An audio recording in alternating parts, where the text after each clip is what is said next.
Hey, good morning. Yes, it's Wednesday. Let me take a look here. September 20th. So hopefully you guys are doing good. So I thought today we would discuss starting a new business from the ground up and the different type of people that it takes, a certain kind of person that it takes to get one up running and keep it running. See, I've always kind of defined as three different groups, and that is the ones that can do a good startup and get it going, but once it becomes a little mundane for them, they're tired of it and they go on to something else. You've got the ones that try, but they either don't want to put the time in or they don't have the skill set to get it up and going. And then you have the ones that never try. They've always wanted to have their own business, but they've never tried to do it. So which one are you? Now, there's nothing wrong with being any one of the three, don't get me wrong. I'm just saying that's three types of people that I know that when you start talking creating a small business or starting a small business that they fall into. Now, some people are better at maintaining a business than they are in starting and growing a business. See, there's a difference. Maintaining a business is hopefully is profitable so that the money coming in is paying the bills, right? If it's not, you're not going to last. But you're not the type of person that wants to put in the 16, 18-hour days, 7 days a week. You're very happy with your 9 to 5 and running a business. Nothing wrong with that. And then you have the guys and gals that sit there and talk about it year after year after year, but for whatever reason, they don't do it. And some are out of fear of failure. Some are, I don't want to put that amount of time and energy into it. While others are basically kicking the can down the road saying, not today, but I'm going to do it tomorrow. Those are the people that I try to reach out the most for, It's always tomorrow instead of digging in your heels and doing it today. And, there's a lot of overlap in the three types of people that I'm describing.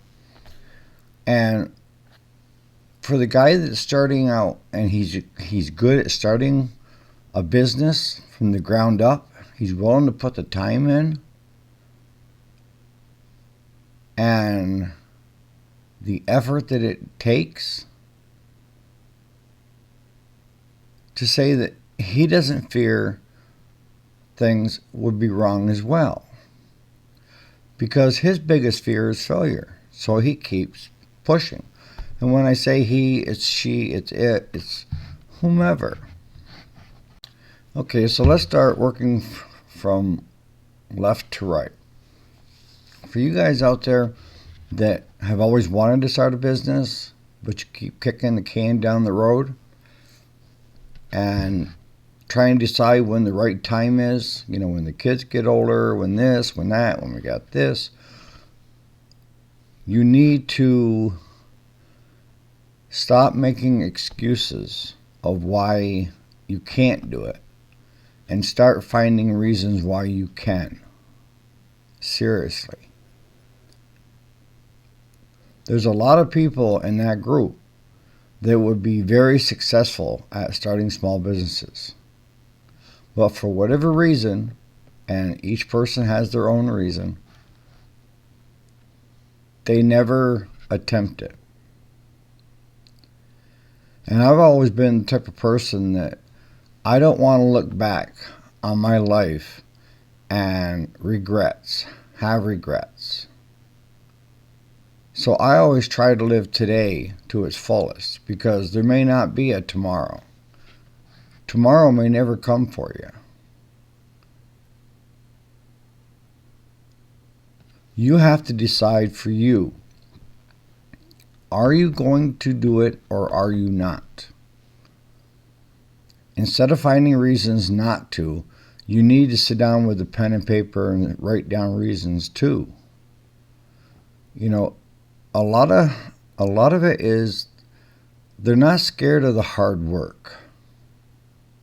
Most of these people in this category work their little tails off trying to, impress their bosses and, co-workers, and they're the ones that come early, stay late. But that you just need focus. That's all you need.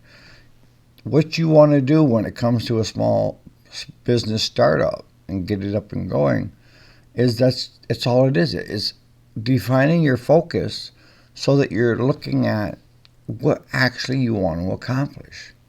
And once you can define that focus by tweaking it to find where you want to end up, then you can start working at it. And it's not, Rome wasn't built in a day, and neither is your business. Now, I'm not saying that work 16-hour days, 7 days a week, don't spend any time with your kids, this and that. I'm not saying that at all. I'm saying, why not devote 4 hours a day to get started? 4 hours a day. Or if you don't have 2 hours a day. Start today. Work with the 2 hours just planning something. Trying to get things in focus of what it is you want to accomplish. I already know you have the skill set. It's just trying to get you motivated to take that next step. And I know it's hard if you got a lot of things going on in your life.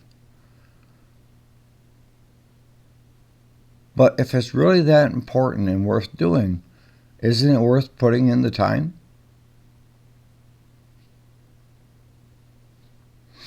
All right, so let's move up to the second category. You don't want to put in the time, you don't want to put in the effort, but you're a good business person. You're good at maintaining. So you're the type of person that would go out and buy a business already up and running, and as long as you weren't looking at growth, you're perfectly fine, right? Clock in, clock out, make sure everything's paid for, the employees are paid, the bills are paid, you're good at maintaining. You're good at hiring key people, into the business to do what needs to be done, and that's all you're interested in. And again, there's nothing wrong with that.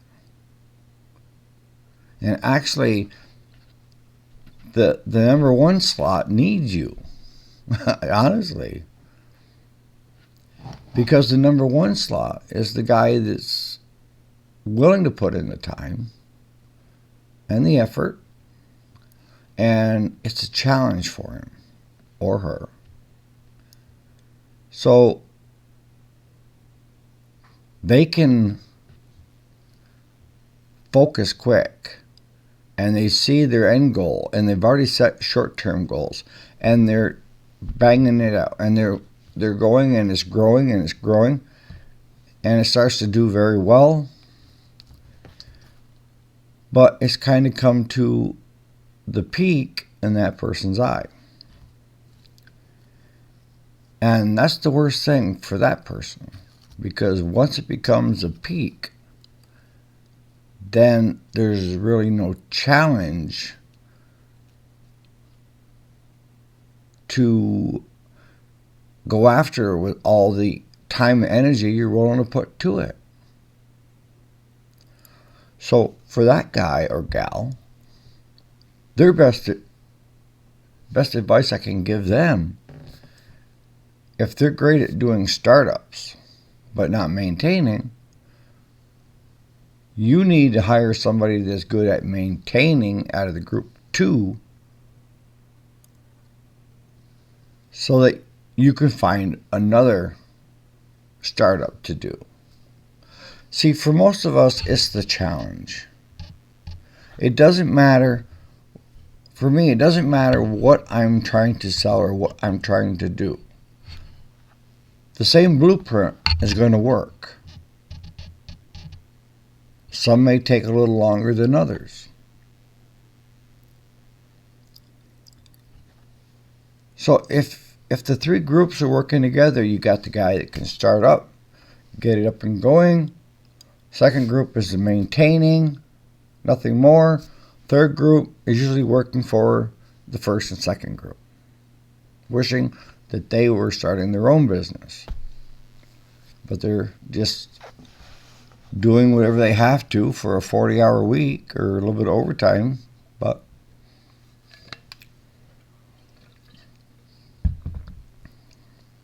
But each group needs each other. That's why I say there's nothing wrong with being in each group, whether it's the first, second, or third.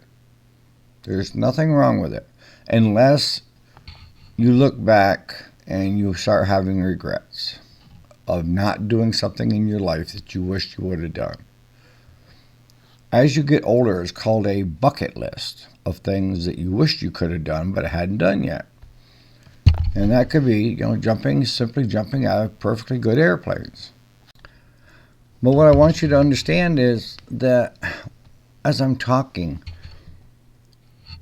what I want to click here is, if you want to be successful in business, if you want to be successful in life, if you want to be successful with a relationship, if you want to be successful at being a good parent, on, you have to know what the end result is. And you have to be able to motivate yourself to do it instead of just waiting for it to happen. So my grandfather used to tell me that if it comes easy, it probably wasn't worth doing, and you won't appreciate it as much.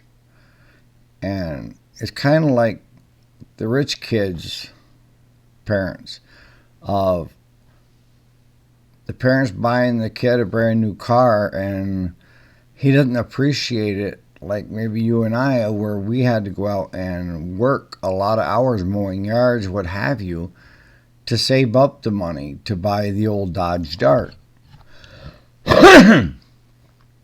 That's where appreciation comes in. We appreciate the fact that we worked hard to get what we have.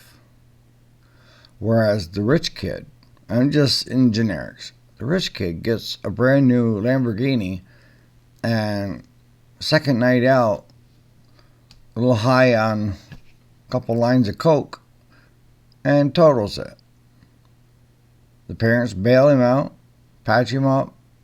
They don't look at his drug abuse issues. They don't look at what he did with the vehicle of $300,000-$400,000. And what do? They pat him on the back and get him another one. He has no appreciation for anything because he hasn't worked for anything. Because you as a parent are giving them everything they want, and instead of letting them earn it. A lot of it is parenting that develops good people that are leaders and are good at startups. Yes. The kids that didn't have it given to them, that had to work to get what they wanted are the most often the group that have the drive to succeed because they've done it throughout their life. Everything from just simply, you know, working when they're 8, 9, 10 years old on side jobs just to make enough money to get the extras because their parents couldn't afford a lot of extras. But what their parent did do was provide them with love, allowed them to challenge themselves, allowed them to grow and become independent. And that's what people that are in business that do well usually have had. Now we can break each group down into subcategories, like group 1 that are looking for challenges, are willing to put the time in. I've seen people in that group that pour all their blood, sweat, and tears into it, but they lack focus. And they lacked the ability to see when something isn't working, to stop doing it and make the corrections. And they never actually succeed at getting the business where it's profitable, where it's growing. Because they're too busy chasing their tail and they're still going headstrong forward. And without the focus of where they want to end up, they're just like scattered all over the place. So, even though you have the drive and the ambition and willingness to put in the time, the effort, and so forth, if you don't have the focus and you haven't developed the skills of knowing when something is not working and being smart enough to look at why it's not working and then make the corrections of either getting rid of that part or tweaking that part to where it would be working, they just keep going around and around and around like, a hamster in a cage. And that's not good either. Because they finally, at some point, will end up giving up because they say, I can't succeed at it. No, it's not that you can't succeed at it. It's because you lack focus.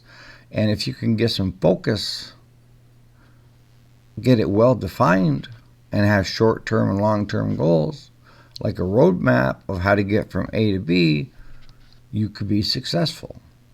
But until you define that, you're just going to be chasing your tail. I mean, I hope you understand that. I've seen a lot of people not succeed at business because of this.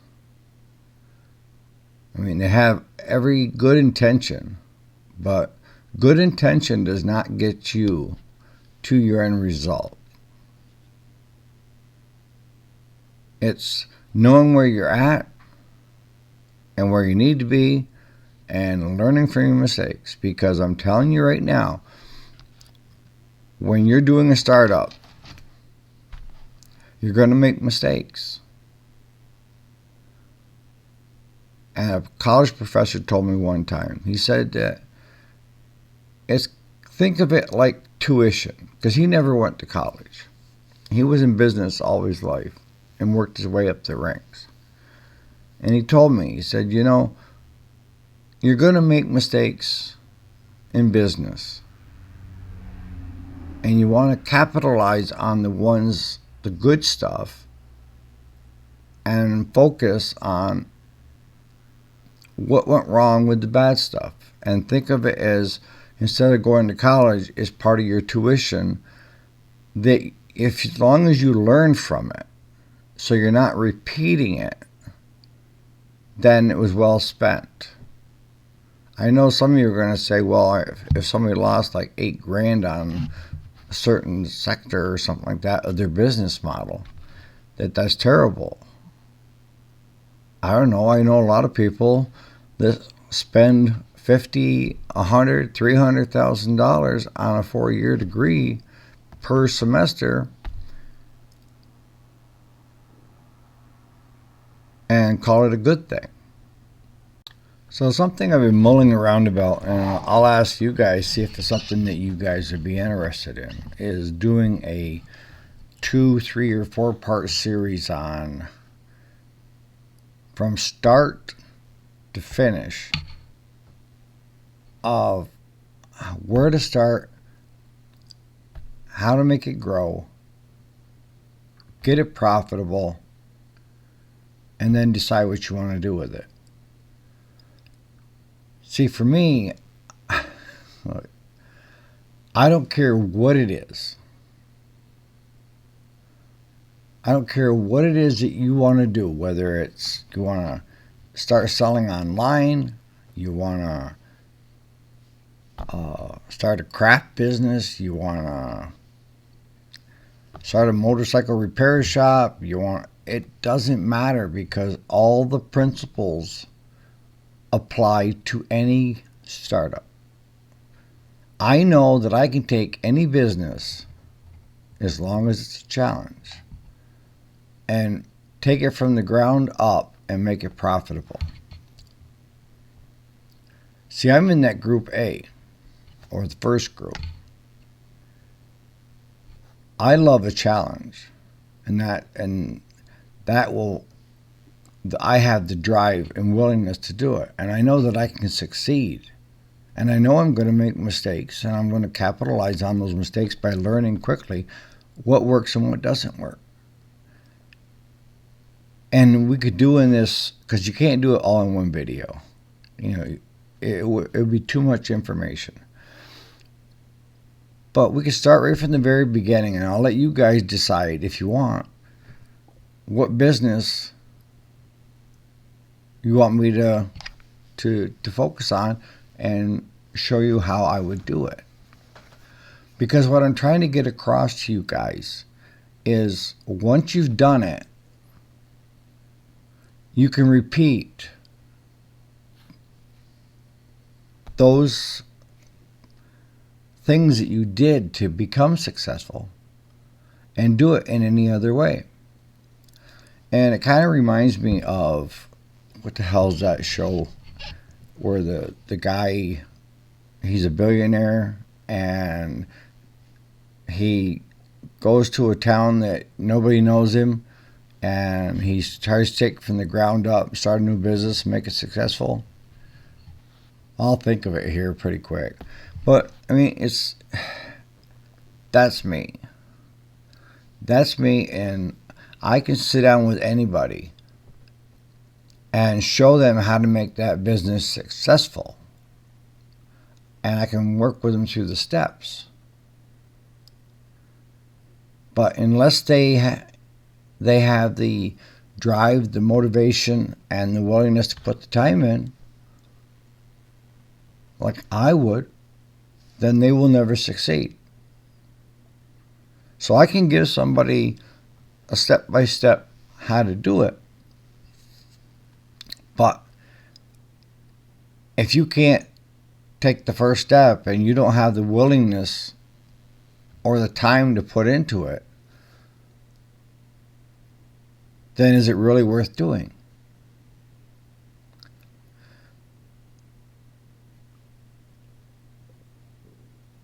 I know that anyone can become successful.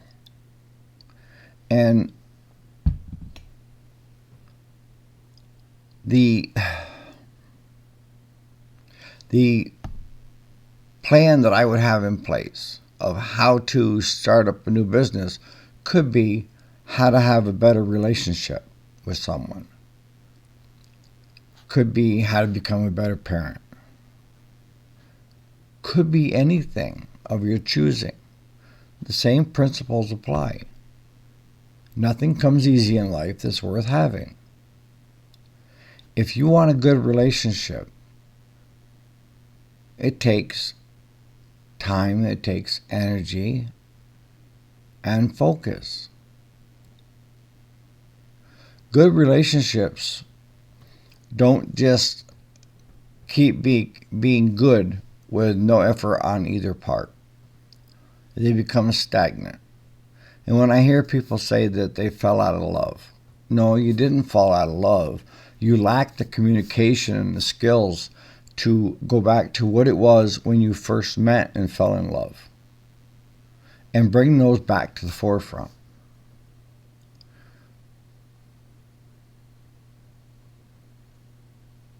Same thing with business.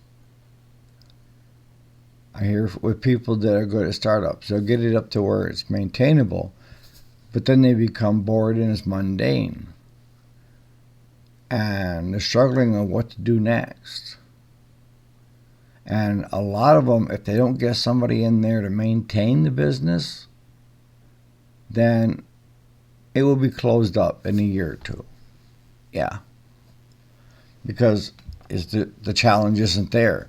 So they're already into something else, going at it, while the first one is left to just fall off the cliff and be done. So tell me what you think on if you want me to do something like that. And like I say, I would even let you guys pick the topic. Hopefully something to do with business. So hopefully this video this morning is going to kind of get some of you guys, some more defined on what it takes and what you need to do, whether it be in business or in life in general. The same principle applies, that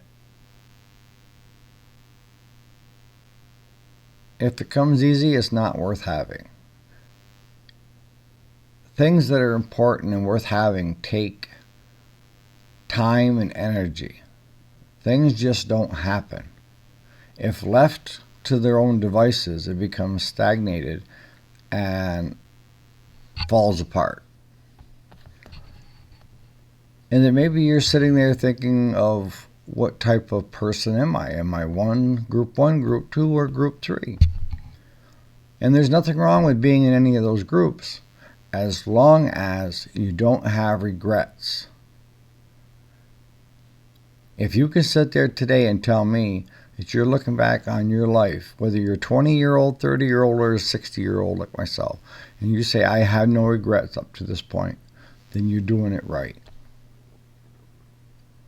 But if you have regrets of not trying this or trying that, then we need to look at ways to correct that issue, to make it so that it's no longer a regret, because we're going to focus on that and we're going to make some changes. So let me know what you guys think. An example would be somebody wanting to sell a couple products online. Let's say it's a t-shirt, sweatshirt business.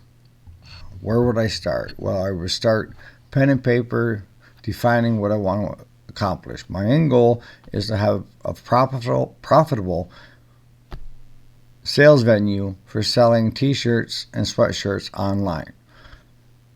If I didn't have a lot of experience in IT or web development or any of the other stuff, I would simply take and create a Shopify account. And within that Shopify account, you can set up categories, sweatshirts, t-shirts, and you can set up subcategories, on sizes. And Shopify has a processing, it's already part of. It collects the customer's address, everything. And it takes the money, and then they get a percentage. And it's a monthly fee to have the store open. It's not that hard. If you don't have a couple hours to devote to sitting down and doing it, and you have a little extra money, then I would look at Fiverr. Fiverr is a group of people that have good skill sets in certain areas. and I would find somebody that had a good skill set on setting up my Shopify store, the look and feel that I was after. And you could go one of two ways at this point. Now, if you're designing your own t-shirts, your own sweatshirts, and so forth, there's a number of companies out there that will do it on the fly for you, and they will even ship it to your customers.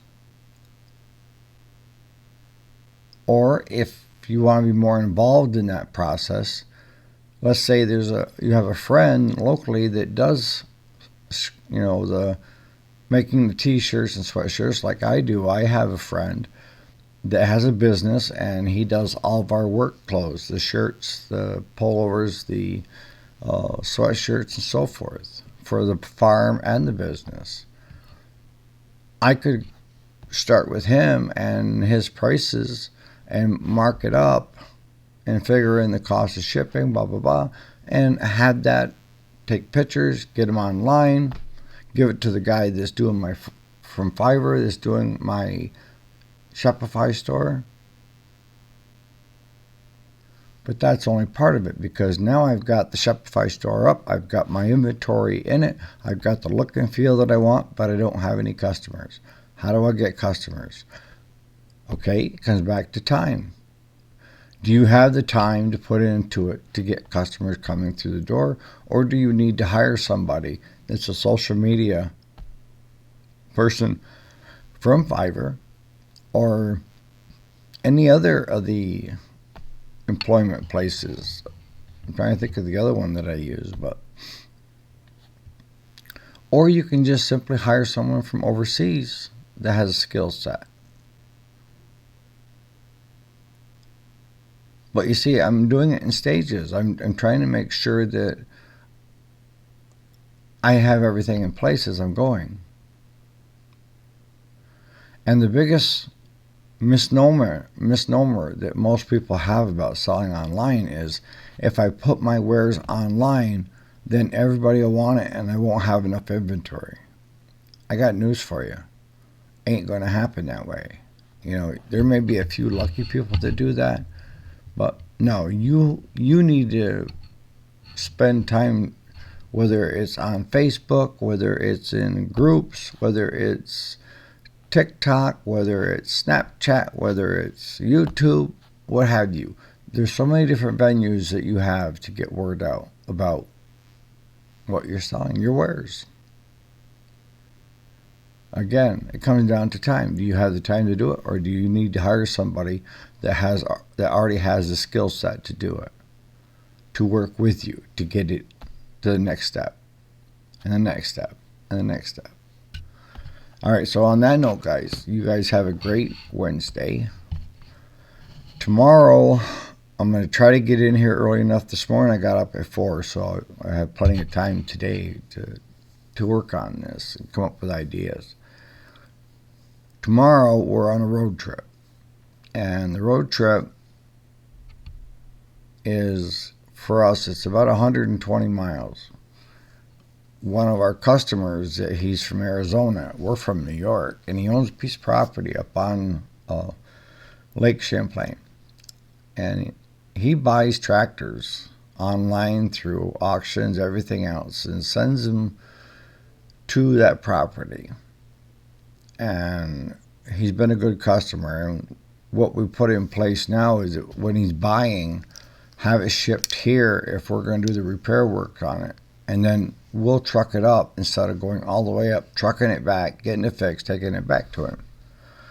Tomorrow is supposed to be just simply, he bought a loader for one of the John Deere compact tractors that we repaired for him, and they can't get it to work. They can't get the hydraulics to work for the loader. So it's going to take us a little over 2 hours each direction. So it's an all-day thing. And how do I bill out something like that? Well, it's going to be Claude and I on the road trip, so there's 2 of us. And this guy understands that we're charging him from the minute we leave until the minute we get back, by the hour. And we're $65 an hour to work on compact tractors and farm tractors. So he knows he's paying for us to go up and for us to come back. And I may even do a little stopover quick with my daughter, my granddaughter, Olivia, because I know that they'll be home because she works from home. And I thought I'd show you guys a little bit about what I do when I'm not here, that I have other businesses in place. So I'll just do a short clip of us working with the cows. We're trying to band some bulls to make them steers.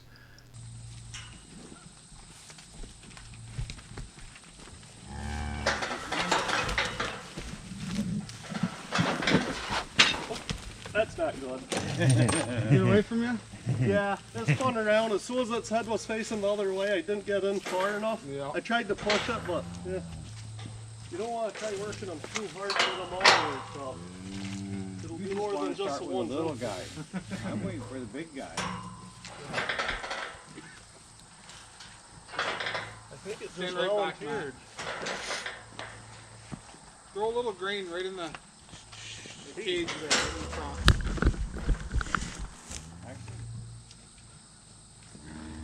You're gonna need those bigger banders if he goes in. Bigger The band. longer ones, yep.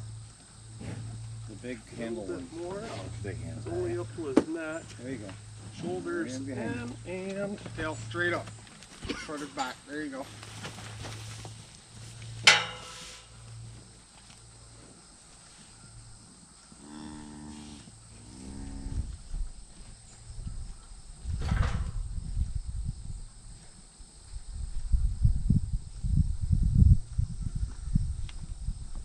Maybe big enough?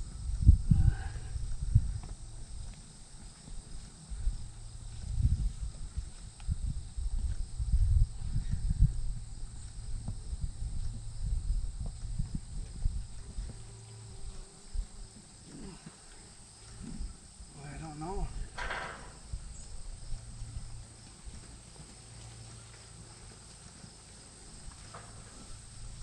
Nah, you might have to hold these pliers.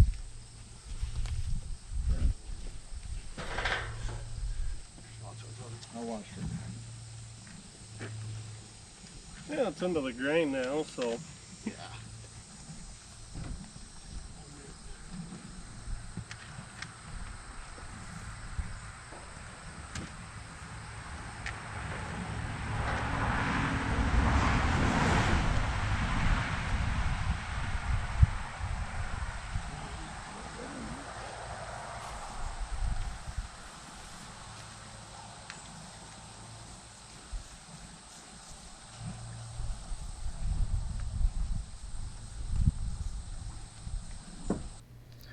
So on that note, we'll catch you tomorrow morning.